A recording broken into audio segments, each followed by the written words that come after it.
To close out the module, we'll have to go over the liquid future forms in the active and middle voices.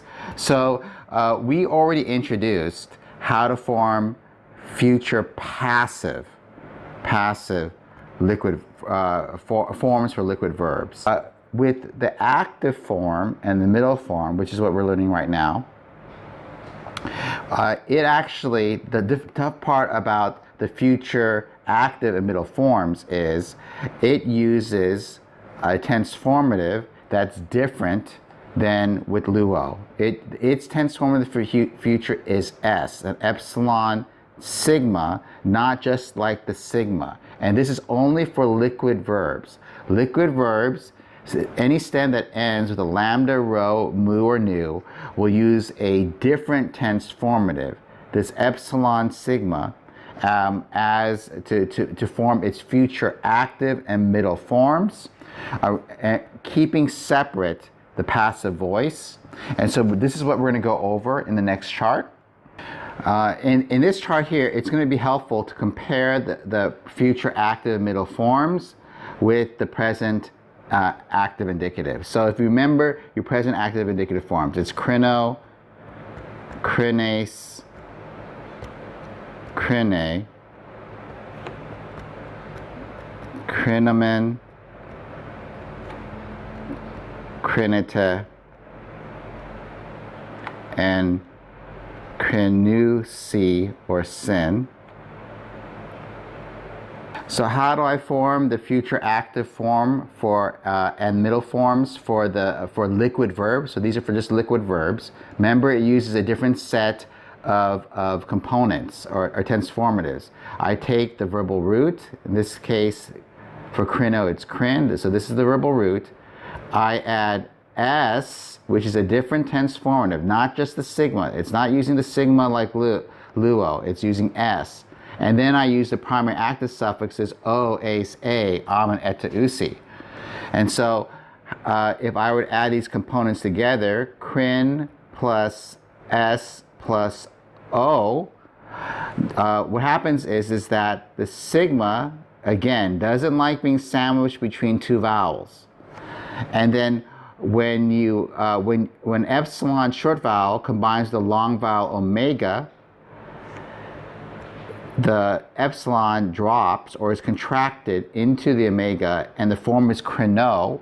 So it looks just like the present active form, but because there's vowel contraction, because this epsilon here gets swallowed up by this omega, this circumflex accent tells you that some vowel contraction is taking place. So here's crino with the acute accent on the first syllable. That's the present active indicative. This means I am judging. Here's crino with the accent on the second syllable in circumflex, and that's I will judge. So the tough part about the future actives for just the liquid verbs, you're not going to see this with other verbs. Regular verbs, stop verbs, even irregular verbs that aren't liquids, they're going to use the sigma for the future form, and they'll be something more easily recognizable. It's the liquid verbs that you might confuse with the present tense forms, and so you have to know the rules. And so crino here is I will judge. And then if I do the same thing with crin plus S plus ace, the sigma drops, and then what are your big 5 rules, 2 and little 2 rules?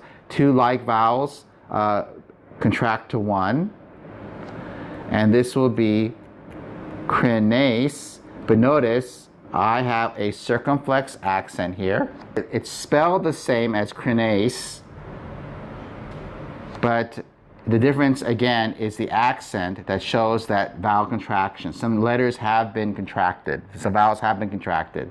And then the same thing will happen with crin plus S plus A. The sigma drops, 2 like vowels contract to 1, and you'll have crine and this is he, she, it will judge.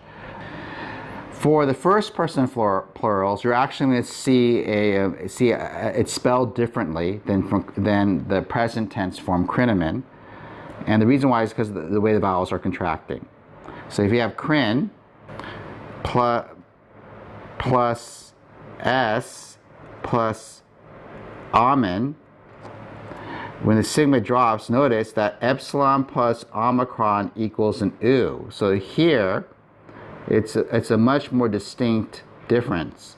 Cranneumen, circumflex showing that there is some vowel contraction, but this u diphthong looks different from crinomen. So crinomen is we are judging, cranneumen is we will judge.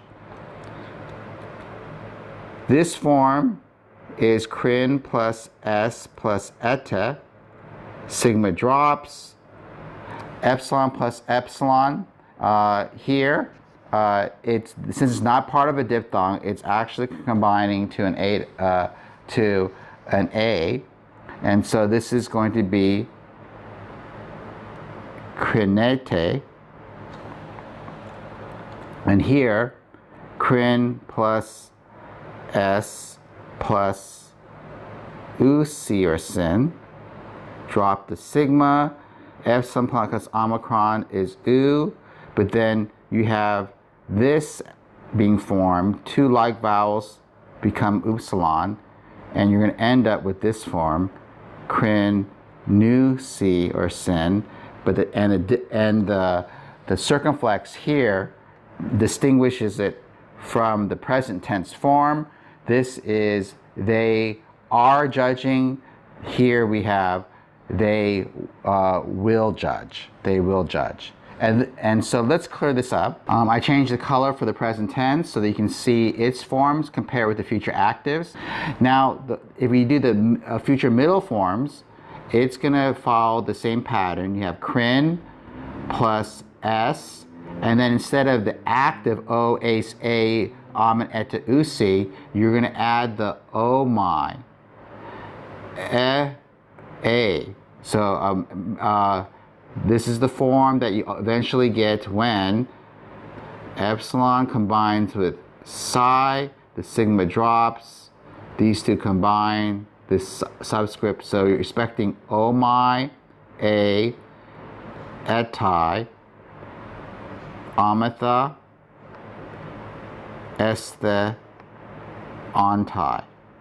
And what happens when you have a new tense formative being added here, where the sigma drops and the short vowels contract? So I'm adding s here, and then the stem is crin.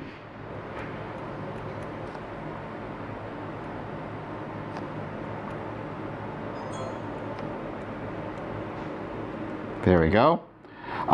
So what happens when the sigma drops? Let's go over these vowel contractions fairly quickly. Epsilon plus omicron. What do you know about big 5 little 2 rules? It becomes an u, right? An u. The epsilon plus eta. The eta iota substitute simply just bullies out the epsilon. It absorbs it because this is a long vowel. 2 epsilons become etai, right? So remember this and then epsilon plus omicron is u. Epsilon plus epsilon is a, so you have another diphthong a. Epsilon plus omicron is u, and if I were to clean this up, it would look like this. These are the future middle forms, where if I translate it in the middle intensive way, it's I myself will judge, you yourself will judge, he, she, it itself will judge, etc.